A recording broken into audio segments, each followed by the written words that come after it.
A los 84 años y después de una larguísima enfermedad, ha fallecido Denis Law, un jugador importantísimo en la historia del fútbol británico y por supuesto en lo que llegó a ser en la década de los 60 y los 70 el Manchester United.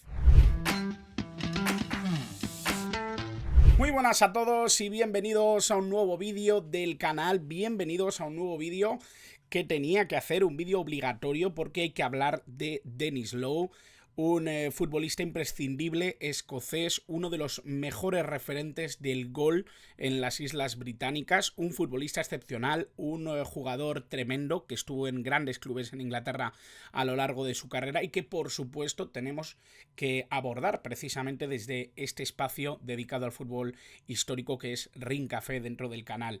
Y por supuesto, ¿no? Igual que hicimos con Bobby Charlton, igual que vamos a hacer con muchas otras figuras del fútbol internacional, teníamos que fijarnos un poquito la mirada, ¿no? Precisamente en Denis Law después de que el pasado viernes pues falleciera después de una larga enfermedad.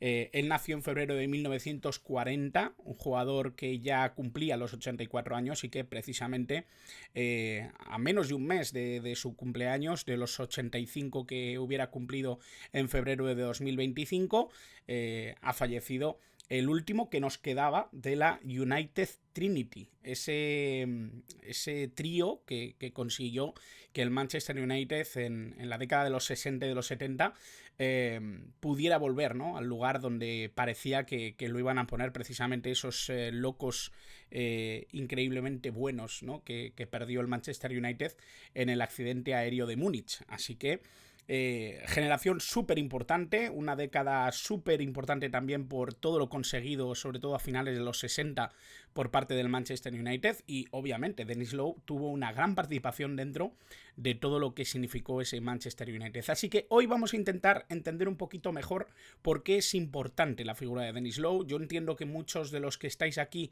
no conoceréis demasiado de la historia de Denis Law. Para eso estamos aquí, para intentar explicaros la importancia y la trascendencia de ciertos jugadores que hoy por hoy pues quizá no se recuerdan tanto. Es verdad que la figura de Bobby Charlton o la figura de George Best, gracias a la bibliografía y sobre todo a los cargos que fueron ocupando después en sus carreras, sobre todo en el caso de Bobby Charlton, que siempre ha estado ligado no solo al Manchester United, sino a todo lo que iba relacionado, ¿no?, con la selección inglesa. Creo que Denis Law quizá era el menos conocido del United Trinity, de esta trinidad que consiguió que el Manchester United volviera al lugar donde debía estar, y a pesar de todo, en muy poquitos años pues iba a descender precisamente a segunda división en 1974. Así que vamos a hablar un poquito de todo eso, vamos a hablar de alguna de esas anécdotas y cuestiones interesantes, creo, en este sentido. Y por supuesto, ¿no?, quiero que os suscribáis, quiero que le deis like al vídeo si os gusta y por supuesto que lo compartáis con todos aquellos a los que creáis que les gusta el fútbol histórico y en este sentido pues que quieran recordar o conocer un poquito mejor la figura de Denis Law. Vamos a empezar precisamente por el principio.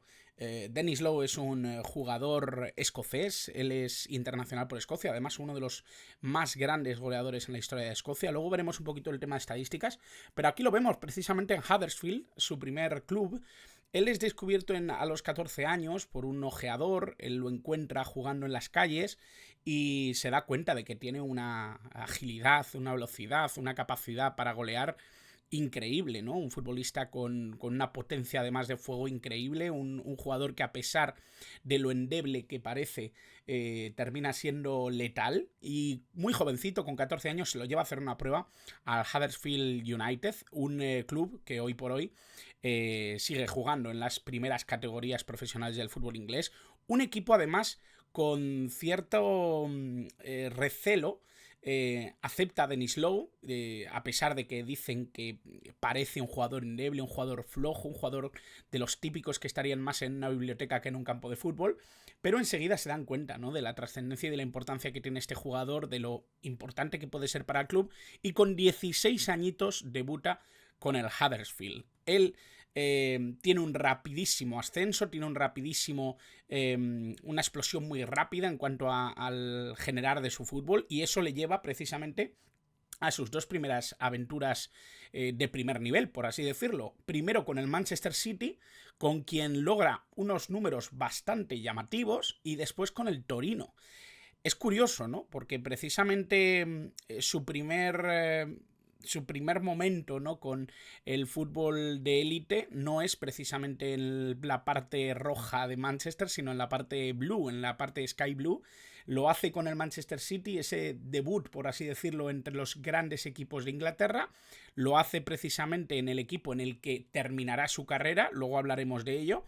Y también tiene una primera aventura, ¿no?, fuera de Inglaterra, algo que no era tan común antes, algo que no era tan común en estos años. Estamos hablando de la década de los años 50, si no me equivoco. Él va del 59 al 60 al Manchester City, y ese primer año de la década de los 60, esa primera temporada, la juega precisamente en Italia, la juega en Torino, un equipo que también está tocado precisamente por una historia trágica. Como todos sabéis, en los años 40 hay un accidente aéreo en 1949, el Grande Torino, un equipo destinado a ganarlo absolutamente todo, se estrella, y eso hace que bueno, pues cambie completamente la historia de este club italiano.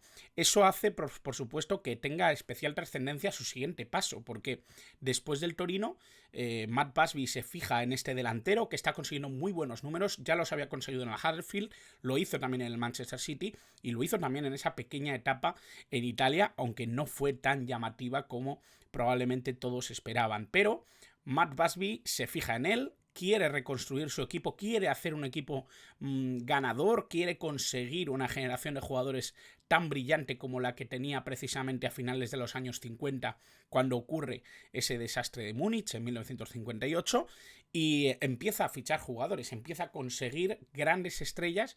En este sentido, estrellas que estaban empezando a dar pasos en el fútbol de élite, ¿no? Uno de ellos es Denis Law, es este escocés que iba a formar parte precisamente de un Manchester United histórico, de un Manchester United inolvidable. Un Manchester United que no solo iba a ganar 2 ligas, sino que además se iba a hacer con la Copa de Europa. Un título que no había ganado ningún equipo británico salvo el Celtic de Glasgow. El Manchester United fue el primer equipo inglés en conseguir la Copa de Europa, algo que yo creo que fue un hito tremendo para la época y sobre todo también para lo que había vivido, ¿no? Justo 10 años antes este equipo, perdiendo a gran parte de los jugadores que les estaban haciendo destacar, ¿no? Entre ellos el gran Duncan Edwards, un héroe irrepetible, ¿no? Un héroe del que se habla siempre cuando se menciona precisamente el desastre de Múnich.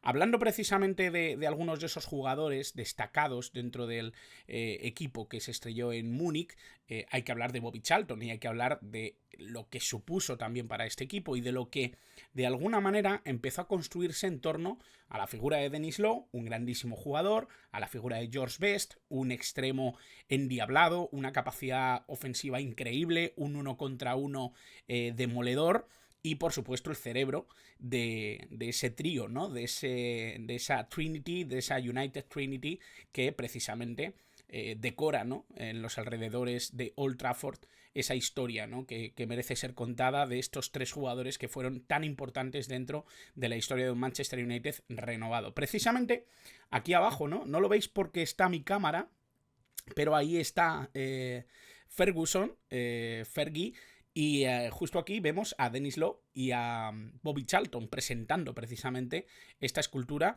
cuando George Best ya no estaba entre nosotros. George Best fue el primero en morir, después fue Bobby Charlton y hace muy poquitos días, precisamente el último viernes, fallecía Denis Law. Por lo tanto, ya no nos queda ninguno de los que fueron tan importantes dentro de la historia de un Manchester United de época, un Manchester United que ganó la FA Cup, que ganó 2 ligas, que ganó la Copa de Europa y que fue tan relevante, ¿no?, dentro de la historia de un país tan importante futbolísticamente hablando como es Inglaterra.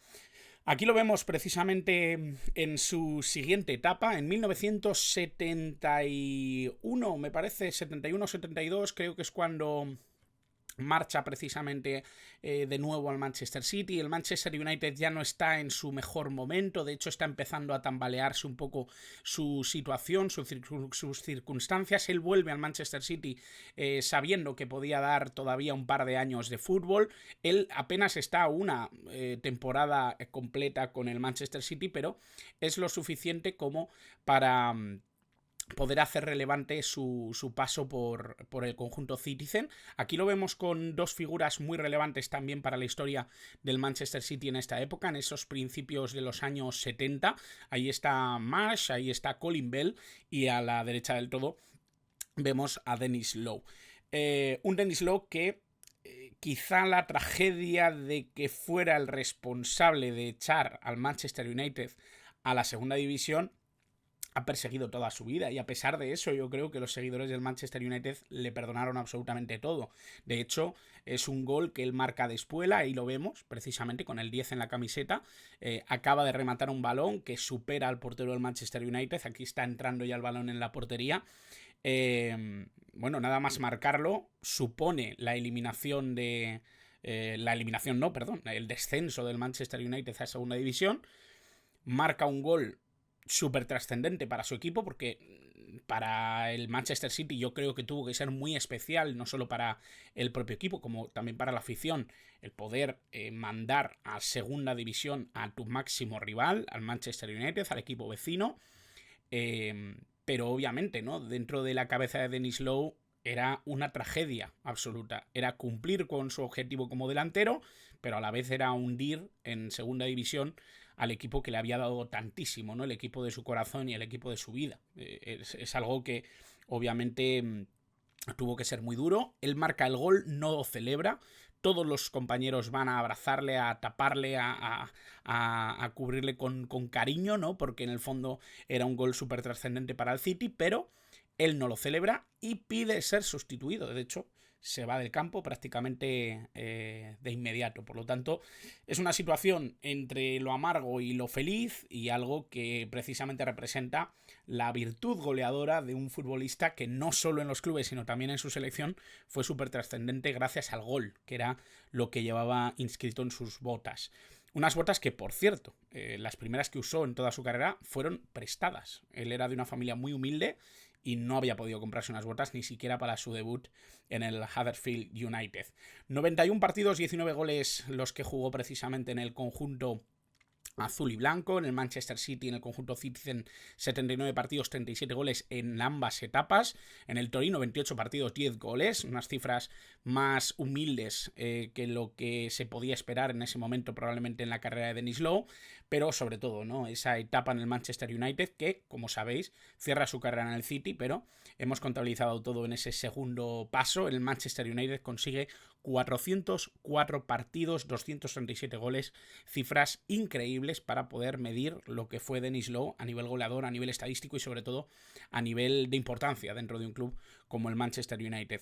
En Escocia, 55 partidos, 30 goles. Nada mal, ¿eh? Nada mal. Una selección además que precisamente en 1974 jugó el Mundial, un Mundial que se juega en Alemania Federal, que termina ganando precisamente Beckenbauer y compañía ante la Países Bajos de Johan Cruyff y de Neskens, por agilizar un poco lo que fue ese Mundial. Escocia es verdad que tuvo un papel importante, sobre todo porque tenía grandes jugadores, ¿no? Pero dentro de esa selección el que mayor importancia podía tener precisamente era Denis Law. Un palmarés envidiable con una FA Cup, con una First Division, con dos First Division dentro del Manchester United, dos Charity Shield, con esa Copa de Europa 67-68 ante el Benfica, un Benfica también tremendo, el Benfica que precisamente venía... decían que encantado, ¿no?, precisamente por Bela Goodman, porque había dicho que no iban a ganar nunca más una final europea. Este fue uno de los primeros pasos que vieron que el Benfica podía estar embrujado. Y bueno, también unas distinciones individuales que creo que están a la altura de lo que es este mito, ¿no?, de lo que es Denis Law. Balón de Oro en el 64, máximo goleador de la Copa de Europa justo el año después de haberla ganado. Las 100 leyendas del fútbol inglés en el 98, nombrado entre ellas, dentro del Hall of Fame del fútbol inglés y del fútbol escocés. Hay que decir que además... En 1968, en esa final, él no puede estar, tampoco lo está en la semifinal, porque tiene problemas de rodilla. Pero bueno, un jugador súper trascendente, que como digo, ¿no?, no solo fue trascendente con su club, sino también con la selección escocesa, de la que obviamente siempre se sintió muy orgulloso y a la que le gustó defender en todos los años en los que pudo ser internacional. Que, por cierto, creo que fue campeón varias veces de la British Home Championship, la competición que de alguna manera el fútbol británico extendió más allá de la creación de los mundiales en los años 30. A pesar de que Inglaterra y el resto de selecciones jugaban ya competiciones mundiales, a pesar de que jugaban esa competición fundada por la FIFA, el British Home Championship, que es el precedente británico a ese campeonato mundial, pues se seguía jugando. Se jugó hasta, si no me equivoco, casi los años 80 y Escocia fue uno de los campeones durante varios años. Por lo tanto, esta es un poco la trascendencia de Denis Law, esta es la trascendencia del último de los United Trinity, que ha desaparecido precisamente en el viernes 17 de enero de 2024, muy poquitos días antes de que cumpliera los 85 años. Así que espero que os haya gustado este homenaje, espero que os haya gustado este ratito hablando de una figura como la de Denis Law. Creo que al final es importante, ¿no?, hacer ese tipo de contenido también para que la gente que no conozca este tipo de jugadores, estos elementos, ¿no?, del pasado de nuestro deporte favorito, para que conozcan también la trascendencia de otros nombres que no están en todos los diarios, obviamente, y que no se les da el espacio quizá requerido por la importancia que tuvieron, pero que más allá de la actualidad sigue habiendo fútbol y más allá de las historias que nos emocionan hoy, nos tenemos que emocionar también por las que fueron, porque son las que construyeron lo que hoy amamos. Así que nada más, espero que os haya gustado el vídeo. Quiero que dejéis en comentarios qué os parece un poquito la trascendencia y sobre todo la historia de Denis Law. Si tenéis alguna anécdota que conozcáis acerca del jugador o de esta época o de este Manchester United, os pido que la dejéis. Y por supuesto, contadme todo lo que queráis acerca de estos vídeos históricos, que me digáis lo que opináis acerca de ellos, si os gustan, si no os gustan. Dejad like también en este vídeo si os ha gustado, que me ayuda a posicionar el vídeo. Y por supuesto, si no estáis suscritos, suscribíos, que es completamente gratis.